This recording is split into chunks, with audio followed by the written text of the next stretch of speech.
seated. I'll wish you again Shabbat Shalom. Welcome to everyone who's come in since the last time I said that. This morning, I'm privileged to introduce a guest speaker, Boaz Ozery, a senior sergeant major in the IDF Reserves and the chairman and CEO of American Friends of Oketz, Israel's elite K-9 unit, in which he also served. When I found out Boaz was visiting us this Shabbat, I was briefly very sad he hadn't come 2 weeks later, when our Parsha has the great line about not a single dog barking during the 10th plague. But then I chanced on a 17th century comment from Rabbi Isaiah Horowitz, the Shnei Luchot HaBrit, building on a much earlier midrash about the patriarch Jacob's guard dogs.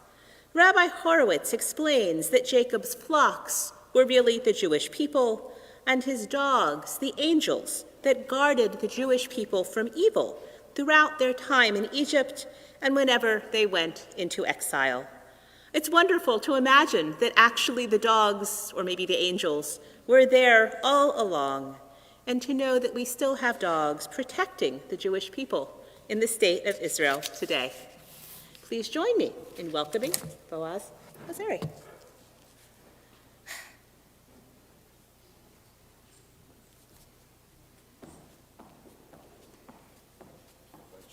Shabbat Shalom. Hi everyone, Shabbat Shalom.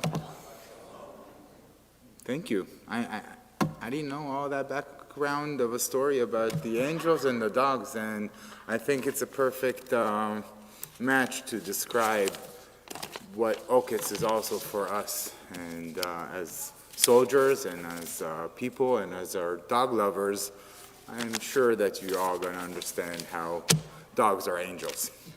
I love that. I need to read that passage more. Good. Can you hear me okay better now? All right.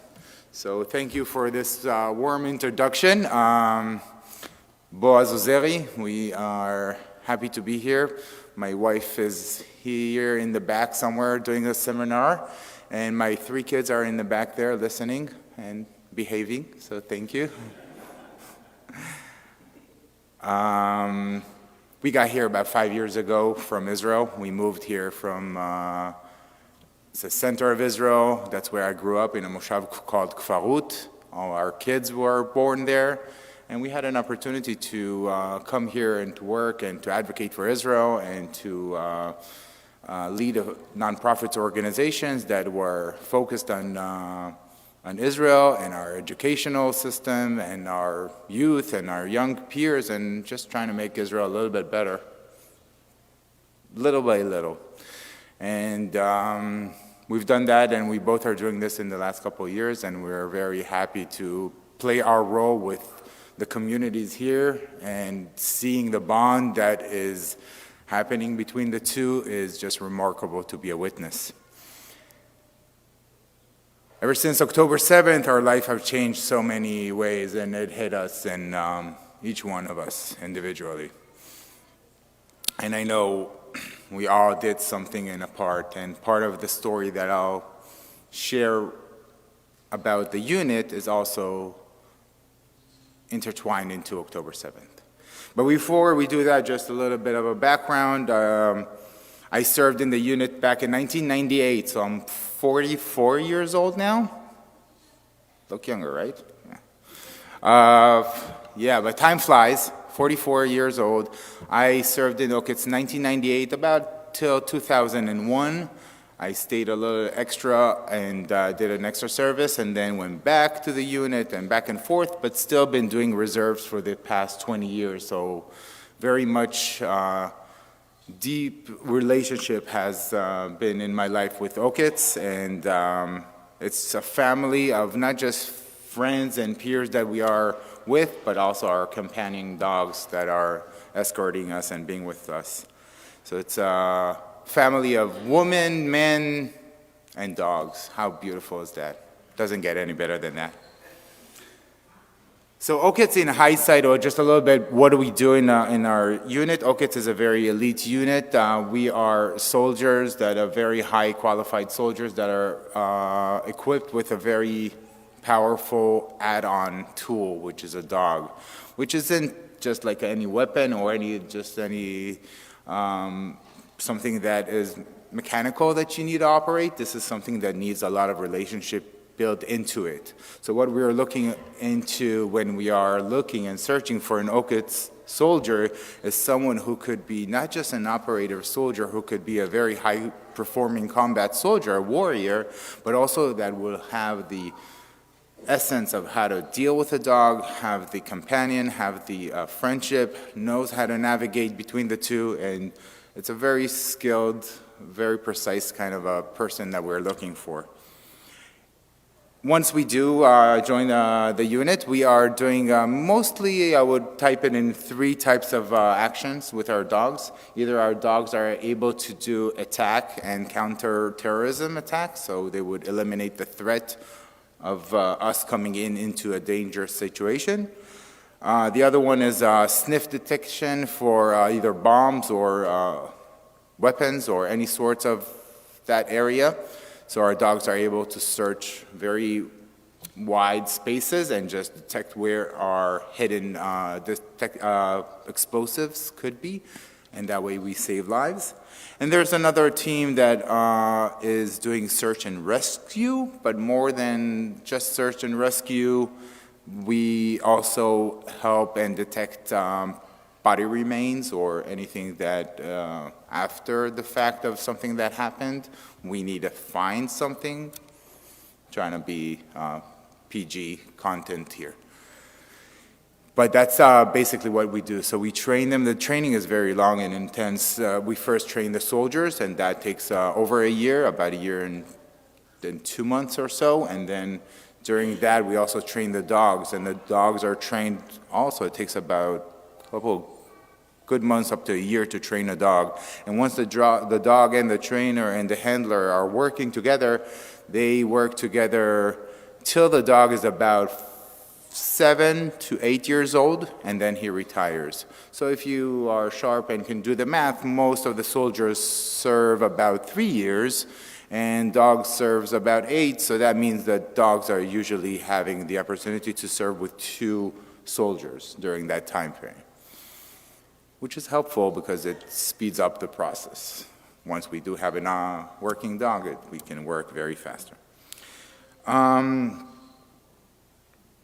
Fast forward to October 7th, or what really initiated why am I even here? Well, first of all, it's my unit, and I love it, and I care for it, and I've been a reservist, and of course I'm going to be there for them.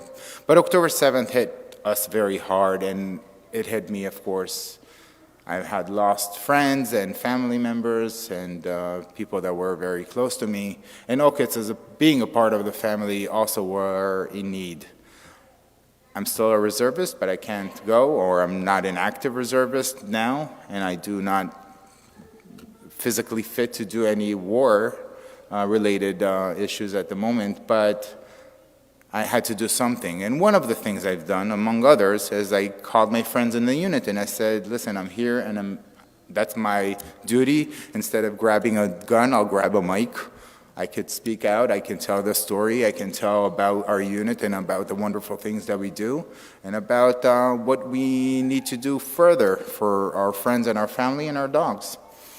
And we took this initiative, and I started the Friends of organization for an Okits, which isn't really trivial, but that's what we decided to do. And here I am now talking about Okits, and it's a close of a circle that really fills my heart to introduce that unit to you guys today. Since October 7th, we lost about over 30 dogs, so our cemetery grew. We had to renovate the cemetery and unfortunately bury a lot of dogs that were our friends, our partners. But those dogs that died saved many, many lives. I can't even do the math because I can't just compare, but every dog that died and saved lives of others could have saved 4, 5, 6, 10, who knows, depends on the situation. And we're thankful for them, for our soldiers, for our friends. We also lost about 3 friends from our unit since October 7th that served there. And just by the essence of how the unit operates, we have the dog handlers, myself, as being with the dog, I always walk alone. So meaning I go and join the Golani Brigade, I join the Shayetet, I join the Smatkal, I join whatever forces that they need us, and we go and join by ourselves. So we have to make that matchmaking very fast to show what we could give to that unit and to be that added value. So our constant demand for OKIT soldiers to be with every unit was overwhelming since October 7th. We were the first in and the last out. We were constantly going over and over. Wherever we were able to operate, they would want us there. In every operation you guys have seen in the news, and mostly of the ones that you haven't seen in the news, there was an OKIT soldier with that team. So if you look closely in those release photos, you will see a warrior on 4 with them. And it's remarkable for our unit to be able to work with so many units. So Friends of Organization that we started here was focused about what we realize is so essential. So of course the alumni, the people that are our friends and family, once they gave that service to the unit and to the country, we want to make sure that they're giving that love and support back. So we want to make sure that they're okay. Not like in my time when I retired from the Army, nobody even noticed or even cared about what am I doing next. But my responsibility as the older friend in that group with the OKITs is to make sure that those soldiers that are now serving the unit are not leaving without the proper treatment for mental care, for their PTSD, for their trouble that they encounter, and just to make sure that there's someone there to listen to. The other one is that the dogs that are retiring, that we want to make sure that they're okay, and some of them are wounded as well, so that's also part of it.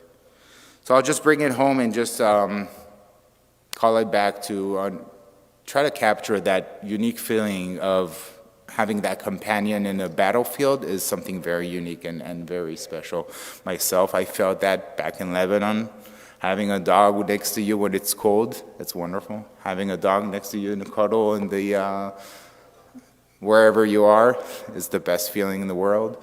Having someone to greet you when you're coming back to the Army after your weekend with it, you miss being at home, but you still get to come back to the unit and you have a lovely puppy and a dog that welcomes you. It's just the best feeling in the world. And just having someone there that is depending on you to help him and you depending on them to help and save your lives. It's the best feeling in the world. One of those stories that I shared a couple months ago with other groups that we toured here, we brought a soldier that got wounded during Gaza, and you might have seen that video that was surfacing online of a dog jumping on a soldier's bed while he was hospitalized. I think that was the only occasion that a dog was allowed to be brought into the hospital. When I heard the background of the story, when they brought the dog to the soldier because he was wounded, all the medical doctors said, no, there's no dogs in the hospital. I said, no, this is an OKIT's dog. Oh, okay. Come inside. And then there's a small snippet of a video of the dog jumping on that soldier. But that relationship and that dog giving that resilience and the power and that feeling for that soldier that was wounded uplifted him. And he shares that story better than I could on his story, but he just shared how impactful that was for him, how much power and resilience and power it gave him to overcome his wound. Unfortunately, the story didn't finish as well as I wanted to. Remember I told you the dog serves multiple soldiers. That dog, Hugo, he was attached to another handler, and so he could continue the fighting in Gaza. And in the next operation, house collapsed on the dog, so he didn't make it. He is now in our cemetery. But that is still the essence of the remarkable idea of what Okitz does, the relationship, how much we care about him, how much we care about each other. Rotem also shares when he got wounded with Hugo, that when he got shot and he didn't even notice he was shot and bleeding all over. The first thing he said, "Where's Hugo? Where's my dog?" So, it's like having your little brother with you, little companion, another friend. So this is a little bit about us. I hope that I sparked your imagination, or at least learning a little bit more about Okitz and what we do and how we operate. There's a lot more, obviously, and I'm happy to share more stories, more personal stories. Offline will be even better. But thank you very much for having us here. This is a wonderful community, and I'm happy to share Okit's story with you. Hopefully we'll be able to come back again and share even more, and maybe even bring one here and show you a little bit of action. We're also trying to do bar mitzvah projects, and we're trying to do a mentorship project to our soldiers and our alumni. So there's a lot of things that we could help and maybe be a serve to your community and build this relationship further. So thank you very much. Shabbat Shalom. Thank you. Thank you for the angels. That was beautiful. Shabbat Shalom. Thank you so much. Thank you. Thank you. I think it's always important that our community be able to hear stories and create really, I think, personal links to what's going on in Eretz Yisrael and all the people that some of us have many, many connections, close family, close friends, and some of us, we just know we're part of this big family of the Jewish people. We'll continue now with